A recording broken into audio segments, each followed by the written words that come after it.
Lizy, welcome to the show. Well, thank you for having me. I'm super excited. It is a pleasure to have you, especially somebody who's as busy as you. We were talking just before record, and I think it's funny that when we're recording this, I said, hey, it's Friday, right? Let's have some fun. And you said, yeah, it's the start of my week.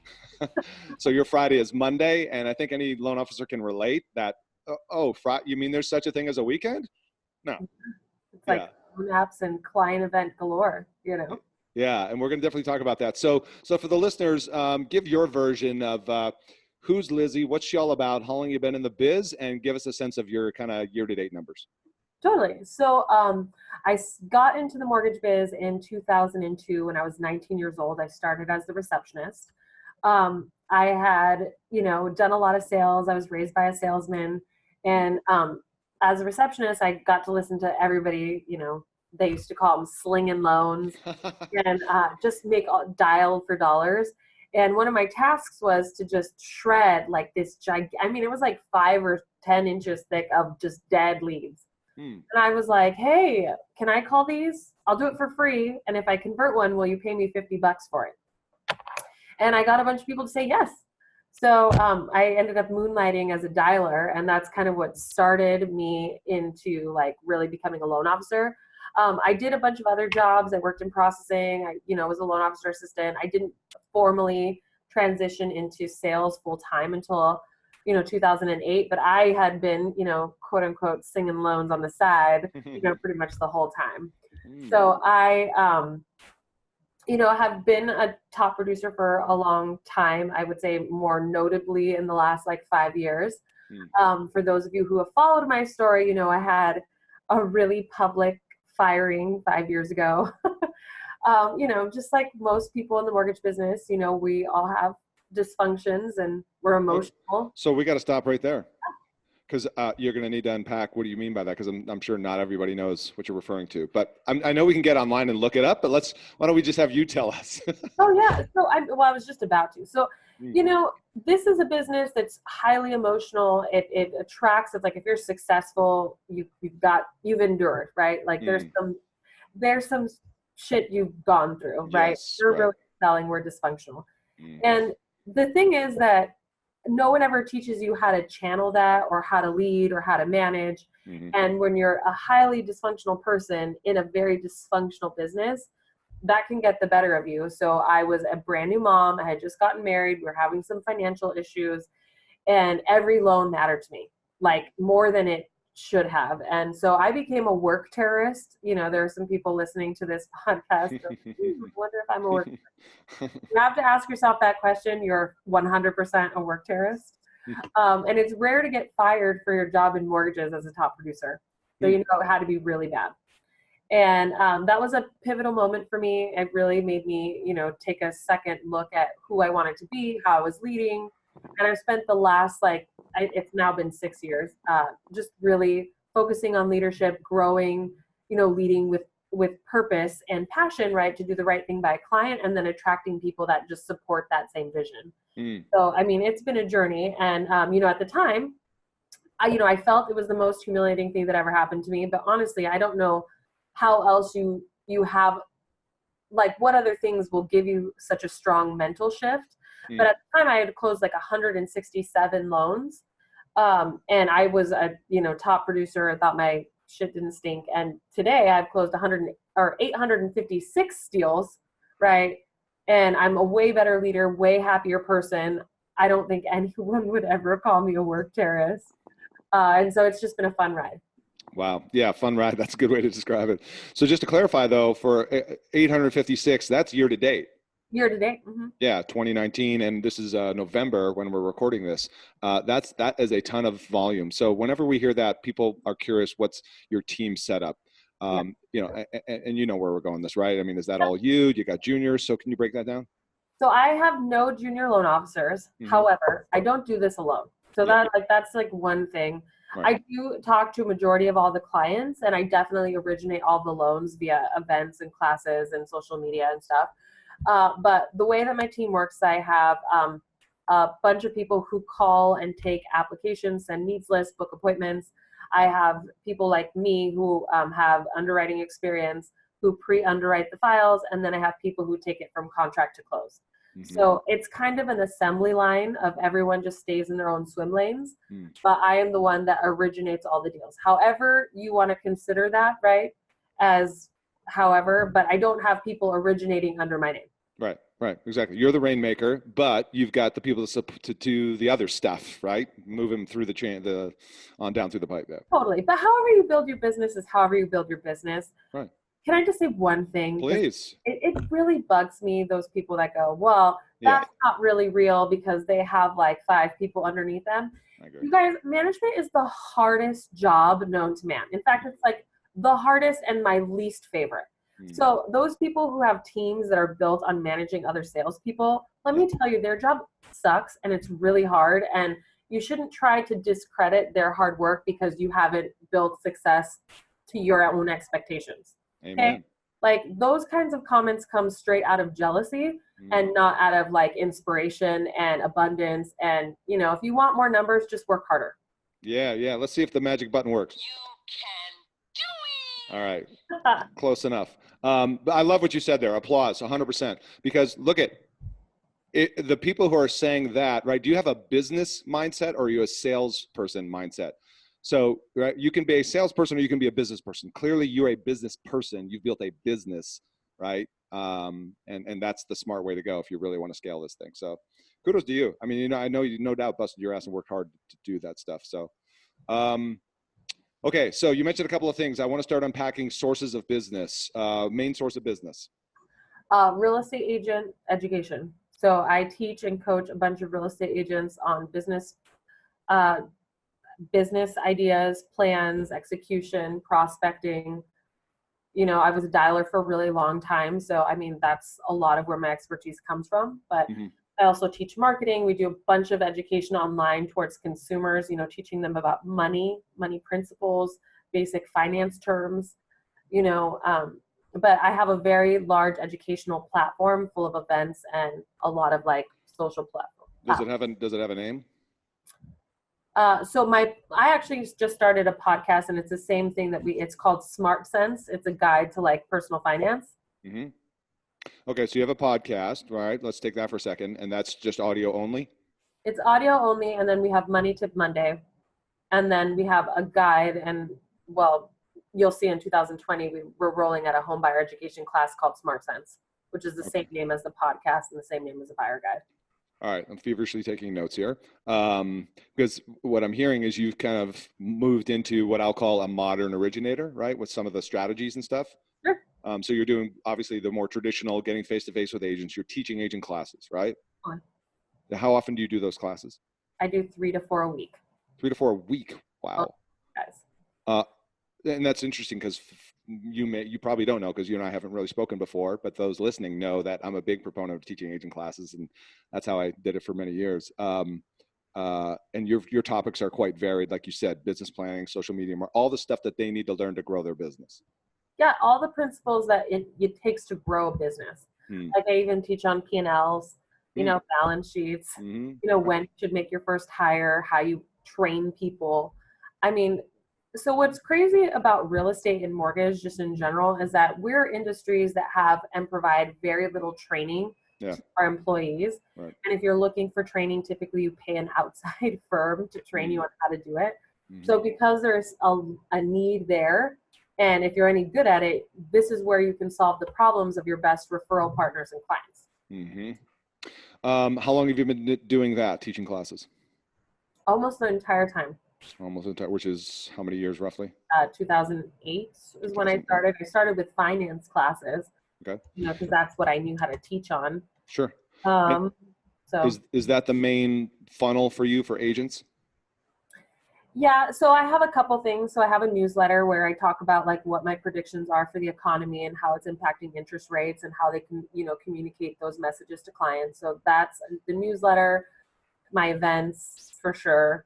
Okay.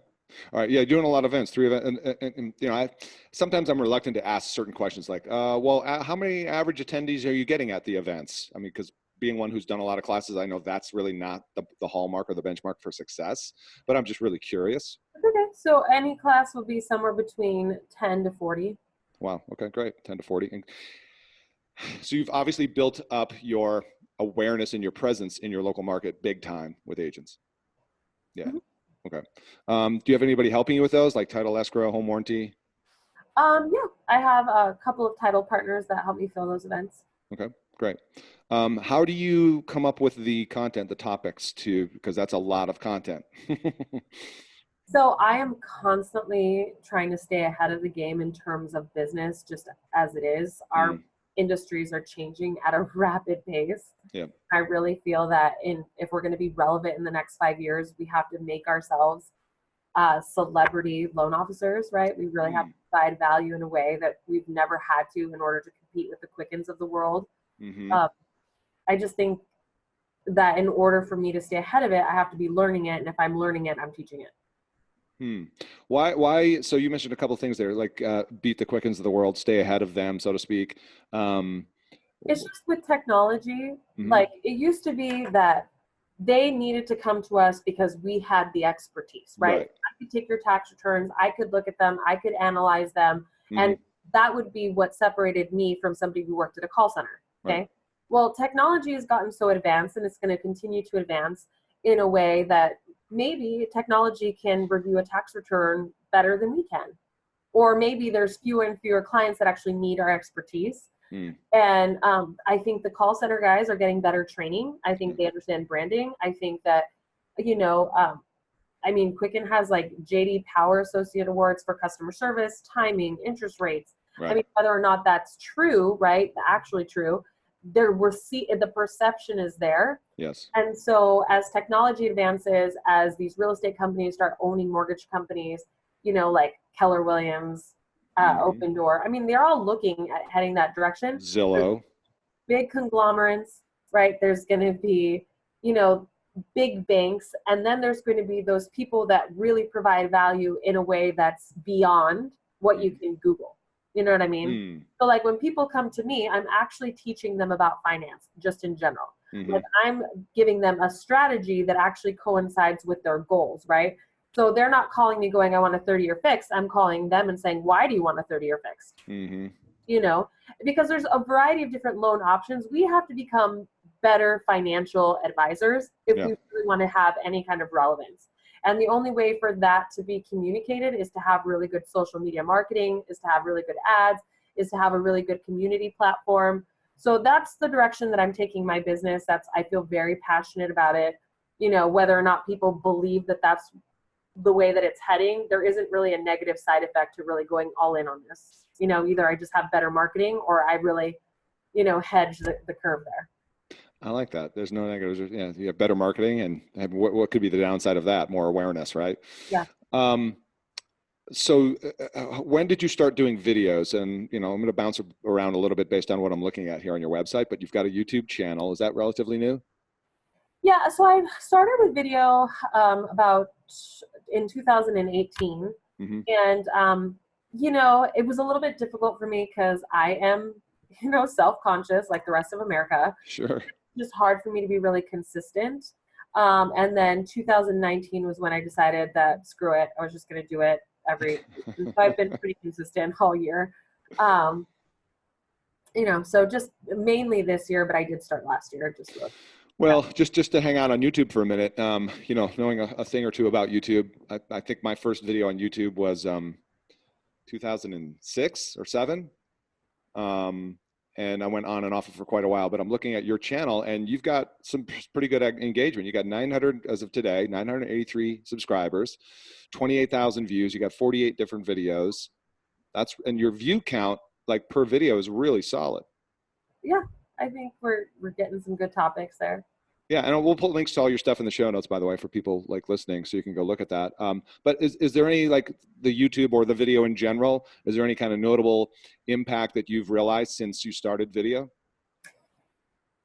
Here's what I will say. In order to be consistent, you have to talk about something you're actually passionate about, right? Because otherwise you won't continue to do it. It'll be difficult and you'll figure out a million reasons why something else is Yes. more important. Okay. Right. So it has to be in something you're passionate about. While I'm extremely competent in mortgages, it's not my passion. Like if I'm getting real, like I don't Right. bring up the Jack in the Box to go, oh my God, let's talk about this mortgage. Another 1003, baby. Now I'm grateful, and I don't want that to come off the wrong way, but I'm passionate about teaching people about practical finance. For me, I feel like that's the way that all of us will win. Yeah. And so it's easy for me to record those videos, make it a priority because it is fun for me at the same time. Mm-hmm. So I feel like once you understand where you're really providing value and it's something that makes you excited and you're going to be consistent at it, you'll have a message that transcends. After video 23, okay, so I did 23 videos before I started getting some leads in, right? Okay. So I definitely get leads. It's another value, value add to my current clients, right? Now they get the whole video library on different things that they can watch and see. Mm-hmm. So there wasn't a negative side effect, but it was 23 videos before anyone reached out to me organically and said, hey, I'd like for you to help me with my home loan. And has that been happening since you've been consistent? Yeah. Yeah. I mean, again, it's not like it's not a floodgates, no. No, but this year alone, like I've generated 72 different leads off of video. And that for me is huge. All right. So what you said was you got 72 leads from video roughly since when is that roughly timeline? This entire year. And that's entire year. Videos on Facebook, it's videos on YouTube, it's videos on Instagram, it's all of the video. All right. And so these are people reaching out to you. This is organic. These aren't paid leads, right? Now, what I know about people who come to you via video is that they're, I'll use the phrase pre-sold, right? They already have built up some awareness, some trust of you. So here's what I will say. Mm-hmm. That is true. And then it's also, we had a big learning curve on leads that were sent to us just coming online. They really, really expect to talk to me. Oh, of course. Yeah. So that we had a lot of attrition at the very beginning because people were not used to all of a sudden being called by a member of my team. There was no handoff. They didn't understand how my team worked. Right. So we actually had to really work on those processes. So I would love to say that I converted all of those deals. I did not. Right. But it taught me a lot about the differences between leads. And have you changed your process at all? Oh, 100%. Yeah. Now, that's interesting you say that because earlier I wanted to ask you about your process. You said you take most of your apps. So while we're there for a moment, maybe if you could articulate, let's just say you get a realtor referral, which I know you get a lot of. How do you handle that? Does that go direct to you or what's the process there? It typically goes to my team, and how it works is like all the ones that get pre-qualified, I reach out to either via text or I call them personally just to see how everything went. They schedule a meeting with my office. It'll be with me or maybe with somebody else on my team. If it's not with me, I'll follow up with them again after the meeting to make sure everything's okay. Mm-hmm. I do honor checks throughout the entire process, and then I also call every client for their CD to go over the numbers. Got it. And so you've obviously had to educate your realtors a bit on that process. Totally. Yeah. Because again, back to expectations. Yeah. Yeah, it's that. So that's the only obstacle with or generating leads online is people want to speak to me. So we've gotten better at it, you know what I mean? And just communicating and saying, oh my gosh, we're so excited. This is where you found us. It's so incredible. Lizy cannot wait to talk to you. Yeah. If it can't be me who answers. And then they just say, here's the first step in the process. And How many front end people do you have that handle those types of calls for you? I have 6. And then I have 4 pre-approval people on top of me.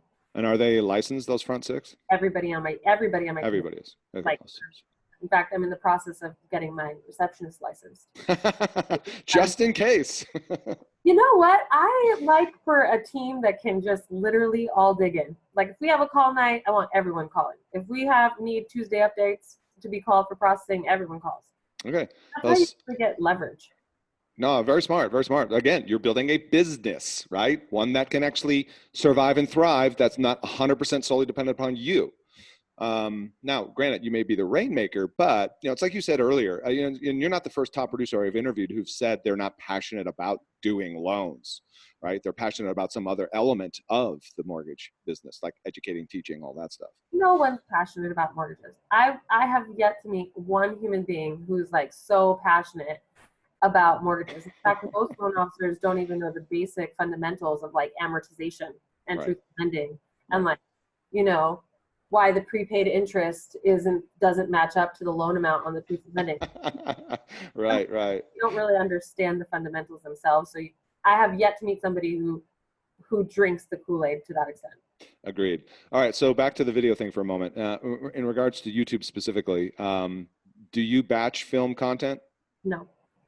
Well, I'm like 1 or 2 weeks ahead of the like the market, or the week that it comes out. But Yeah. essentially, I record every week. And are you trying to post once a week on YouTube? I just post once a week. Once a week. Okay, cool. Well, that's perfect. I know a realtor I've interviewed, Karen Carr, out of Georgia. She's been doing it for 2 years, one video a week. She gets on average now 5 to 6 phone calls a week from people watching her YouTube videos, saying, "We've been watching your YouTube videos for 3 months. We're ready." I know, and so I feel like that'll happen too. I just have to. Yeah. Oh, it'll happen for sure. 100%. And you're doing a good job of it, by the way. The videos are professional. Are those shot in your office or is that a studio? They've been shot kind of everywhere, in my house, at a studio, in my office. Yeah. Yeah. But I mean, you got all the right things, right? Lighting, good quality, all that kind of stuff. So kudos to you. Any other things you're doing that you think are needle movers for you when it comes to digital, online, anything? No, I'm using a lot of the typical influencer strategies. Which means? I mean, constantly communicating to my client online, giving free tips, teaching in person. Mm-hmm. All right, let me pop over to your, where do you get the most engagement, personal or business page? I don't really have the business page. I only use for ads, so I rarely use it. So it's mainly personal. All of my pages are public, and so yeah, I respond to all of my own messages. You do. Okay. Nice. Nice. You're very active out and about. You're not sitting behind your computer all day, No.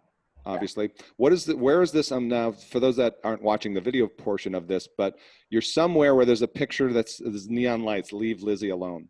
Yeah, that's in my office. Oh, that's your, but it's ALOAN, leave Lizy alone, right? Get it? Yeah. That's nice. Looks like a pretty cash setup where everybody just kind of come and hang out. Is that where your classes happen a lot too? Nope, they happen all over the place. I find, if I can go into a realtor's office, that's better. Teach classes, so I teach them all over the place. I do occasionally teach things in my office. I run a really dynamic team meeting on Monday where we invite a bunch of people. So it helps with recruiting. It helps with, agent introductions.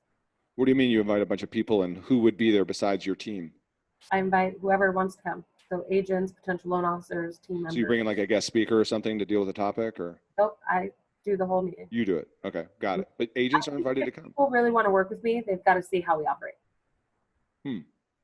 Interesting.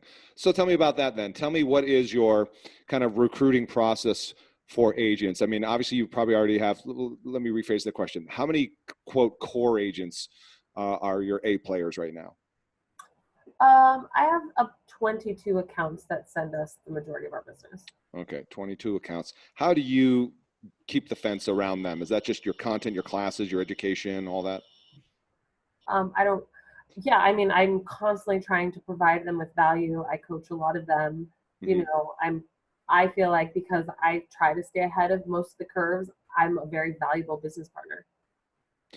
All right, so you try to stay ahead of the curve. You mean like staying on top of digital marketing, like you said, building your brand, stuff like that? Like when you use me as a lender, like I probably know your numbers of your business better than most. Right? Really? Like I can really go through there and go, hey, here's what we need to tweak on the P&L. Here's where all the leads are coming from. Here's our conversion issue for this month. Here's what we need to tweak on this end. Here's what my team's doing for you. Like loan officers, I haven't met any that do it to that extent like I do. I'm a nerd when it comes to like numbers and metrics and figuring out process, That's like, I could geek out on it for days. But like most loan officers, their number one offer to a real estate agent is that they're going to pick up their phone and take their leads. Right. And yes, you better be doing that. And believe it or not, there are people who actually don't do that well. But if you really want to deal with people who run big teams and also run businesses, you have to be more of a business partner. Like it can't just be, I'm a great lead taker. It's how am I going to bring you business? How am I going to amplify the conversions that you already have? right? Like, how is choosing me going to be the right business decision for you? And it shouldn't just be about like customer service to the clients. These are all baseline items: closing on time, making the clients happy, being responsive. Like, if you're not that, right, you shouldn't even be in the conversation, but you have to be that and then something else. In terms of becoming a business partner, then where do you stand with the premise that, because I get what you're saying in the customer service and everything, the premise that some agents want you to help co-pay for leads, Zillow, for example. Where do you stand on all that? I think that if you're a true business partner, then you partner. And I don't think that there's anything wrong with investing in your business. I think healthy businesses have a 20%, budget towards marketing. Most loan officers don't pay for their own marketing. And if you do it right and you have the right conversions and you understand that those leads are your leads too, and that you're working them just as hard or even harder, I mean, I don't see any negative side effect of it. Now, what I hate about Zillow is I feel like we funded our competition, so that sucks. But in terms of, doing a joint ad venture with a real estate agent to get online lead capture, I think that it's smart. Have you tested any of those yet? Totally. And obviously it's got to be the right agent, right dynamics, all that, right? My best accounts send me all of the deals that they can. Do you know what I mean? Yeah, yeah. They don't do the 3-card approach.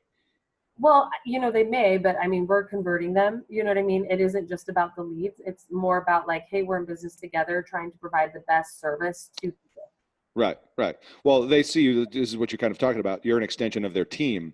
And I was talking about this earlier with somebody else about, of a lot of the top producers I interview, they do believe firmly that their customer process is a differentiator, because so many people give lip service to great rates, great service, whatever. Great service means different things. And while people can talk about great service, that doesn't mean you're actually delivering it.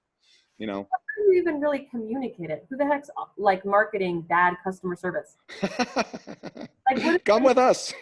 You know what I mean? It's got to be like, hey, we close in 26 days. The average lender closes in 30 days. Hey, we do a 16-touch approach on converting leads versus the average lender does 2. Like, that's how you communicate good customer service, but it is relative to the client's needs. Right. So, I mean, for me, guys, I'm a business person. Businesses need marketing. They need promotion. They need ads. They need conversion. They need metrics, reporting, all of that stuff. So I'm not a hater. I don't think it's a negative thing to go co-branded with your agents. I think if you're truly their partner and you really want to be there for the long haul, it's something to consider. Just make sure you're compliant. Interesting. Are you messing around with like Facebook ads or anything like that? No, primarily this year for me was really getting down the messaging, right? Like, I don't like to just post out crap. Yeah. And I didn't really have a message to really go out to consumers with. I feel like now towards the end of 2019, I know what that is for me. And I know how I can really be of value in an area that I'm passionate about, that I can see myself doing this for 3 to 5 years for free. Because that's what it really takes in marketing. And like, if you're really passionate about a cause, like, you have to be willing to do it for a long time, because it's about service, not about what it's in return. Like, if you're always thinking about what I get in return, like, it's rare that you're doing things, one, for the right reason, and you're probably not passionate enough about it. Because I feel so passionate that regular everyday consumers don't have access to understanding the financial principles that will get them the best home deal. Yeah. Right? Because I really feel like that's a thing. I'm passionate about educating them, even if it meant that I got 0 leads. Right? Just because the cause to me is so important. Yeah. Yeah. So your why, so to speak, is more the financial education piece of it. Yeah. I really think that people don't get it. Like, they just have no concept. It's like the only guy in the game is Dave Ramsey, who basically teaches people, hey, you need 20%. Right. 15-year loan. Yeah. I never have any debt. I read his quote the other day. It said, don't buy a new car until you have $1 million in net savings. And I was like, what? Okay. Well, because he wants everyone to buy used cars. And I know, I get it, but for me, it's like, that's not realistic. That's not real world. Well, he's like the AA when it comes to, credit. If you've had credit issues, if you're addicted to all that stuff, he's your guy. That's funny. But the rest of us, we need regular everyday stuff. But he's the only one out there preaching, and he's done an exceptional job. I have nothing but respect for him. But I also feel like there should be another voice out there. Have you heard of Rick Edelman? Nope.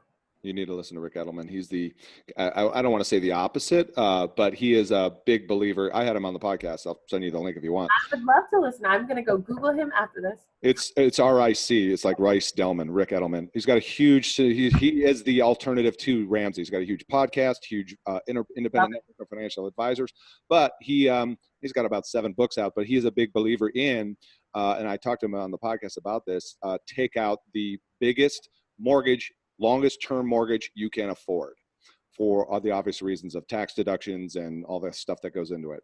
I don't read into biggest and all that, right? Conceptually, you get what I mean. It's like versus the 15-year where you're going to be strapped for the payment. That's not a good thing, right? You want to maximize your tax deductions.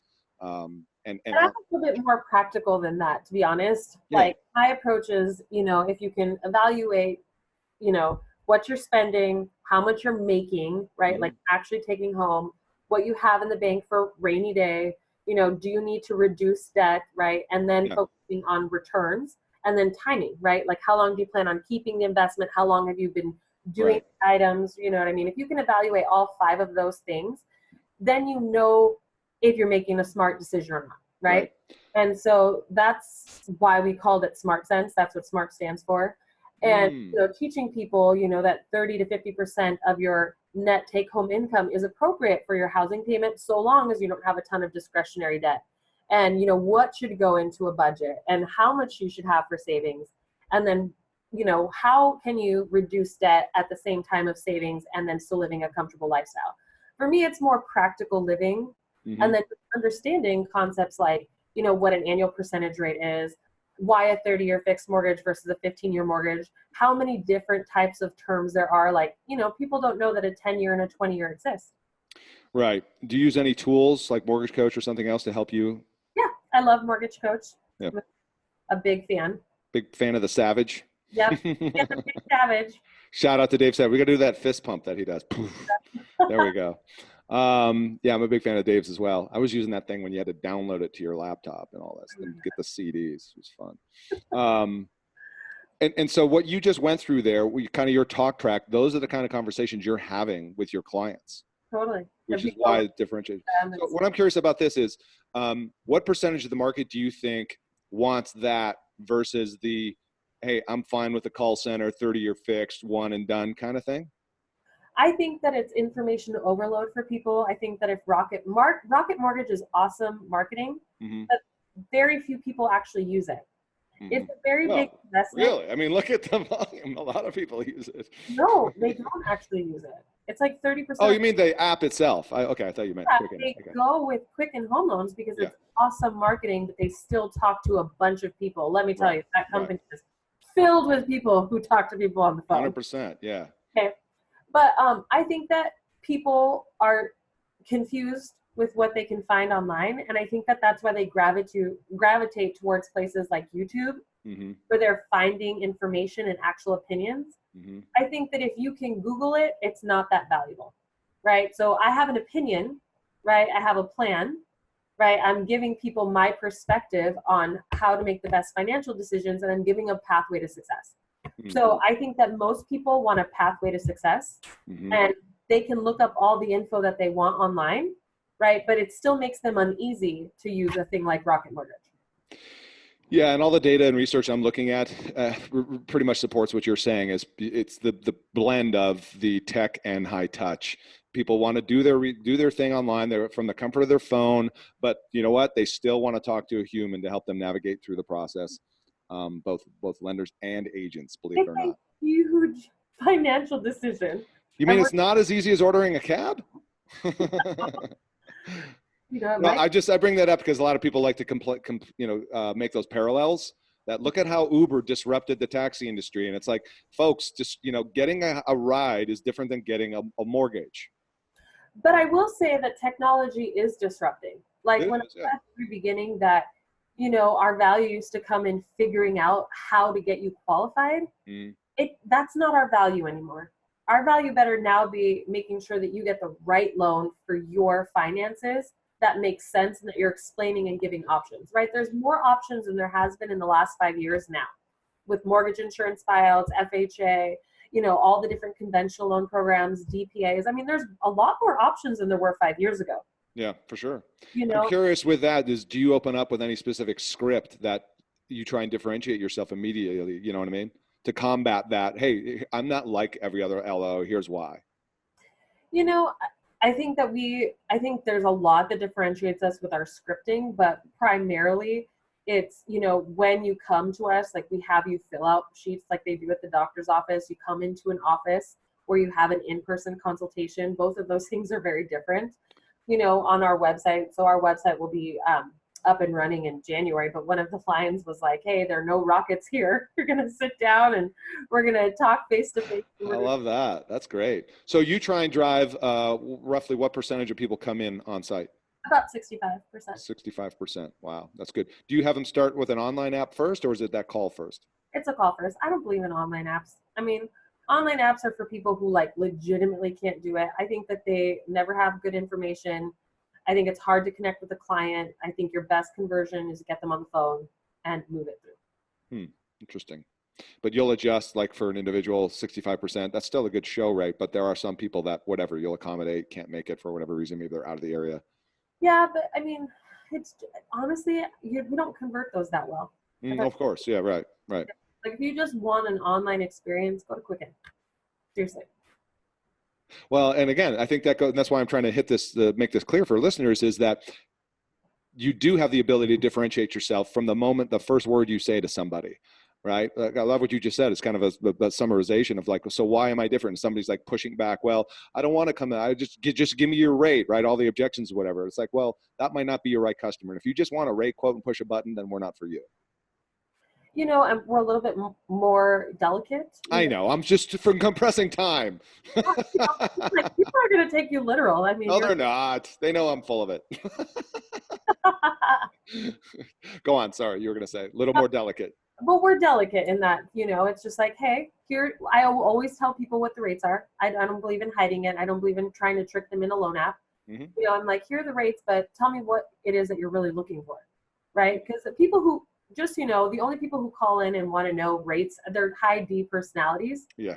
Right. So give them what they want so that you satisfy whatever issue is in their gut. You withhold information. They'll never trust you. They'll never go with you. Give them the info and then ask questions. Absolutely. I'm looking that up for you right now. Can you tell me a little bit more about what you're looking for? Mm-hmm. Right. That's how you get along with those people. But it's very few. That's like 10% of the population too, guys. Like 60% of the population will just do what you tell them to do next. All right. Forgive me if I'm putting you on the spot here a little bit, but can you give us just a glimpse at your transition conversation that is the ask to come into the office? Yeah. So we take an app and then we say, okay, great. Your next step is an in-person consultation. We love to meet with clients in person for a variety of reasons. One, we can actually physically see if you're confused. Right? There's a lot of mortgage terms that you don't deal with on a day-to-day basis. And we really want to do an in-depth cross analysis of your your budget, your plans for the future. We want to go over 3 to 4 different scenarios. And we just want to make sure that from this moment in time that you are set with the right mortgage to start your investments. Wow. And they're like, well, great. Well, when can I come in? And then we just give them a time. Yeah. Most people don't really question us. We're flexible with the times. We have people who stay late. We don't really do weekend appointments, but we are very flexible with evening appointments. Mm-hmm. But I think you just tell them this is the next step in the process and here's why. And the second, I always start off with I can physically see if you're confused. Yeah. People are like, oh my God, okay, I'm in. Because that's the thing. Nobody wants to sound stupid. They're not going to tell you they don't get it. Interesting. I love it. All right. So we're almost out of time here. What do you mentioned your website 2020. I'm trying to get a sense of what you have on the radar for you to kind of implement in the new year. I'm going to go all in on this Smart Sense thing. So you'll see it. If you follow me, you'll see everything that we put out. We've already started putting it out. Where do I find that, by the way? Is that just lizyhoeffer.com or? It will be on lizyhoeffer.com in 2020. So it's not up now, but the website now that I have is also kind of different than most lenders have. Yes, but it is, by the it way. has It's our nice. blog, and the content for the blog is very similar to what we're going to roll out. It's very personal, real, if you will. It's not the typical, the suit with the side shoulder pose, you know. You're being you. Yep, I am being me. Sorry, go ahead. What else you got on the, is that the main thing? Social media, if you follow us on YouTube, or my Instagram handle is Lizy Irvine, and it's Lizzy with one Z, and Irvine like the city in California. So exactly. Awesome. Well, we're definitely going to put links in the show notes. First of all, just, mega kudos, congrats to you for your production, the business you've built, and you're impacting a lot of people, not only your employees and your team, but families as well. So just really hats off to you. I would take my hat off if I didn't have the headphones on. Besides that, it's bad hair day. Anyway, so thank you for being here. And as listeners, as always, if you like this episode, you know what to do. We're going to put links to all Lizy stuff in the show notes, YouTube, all that kind of stuff. Follow her because she's definitely leading from the front and being the blend of both like a modern originator and the online and the offline together to create a really awesome business. So once again, Lizy, thank you. And listeners, leave a review on the podcast if you like this one, and we'll see you on the next one.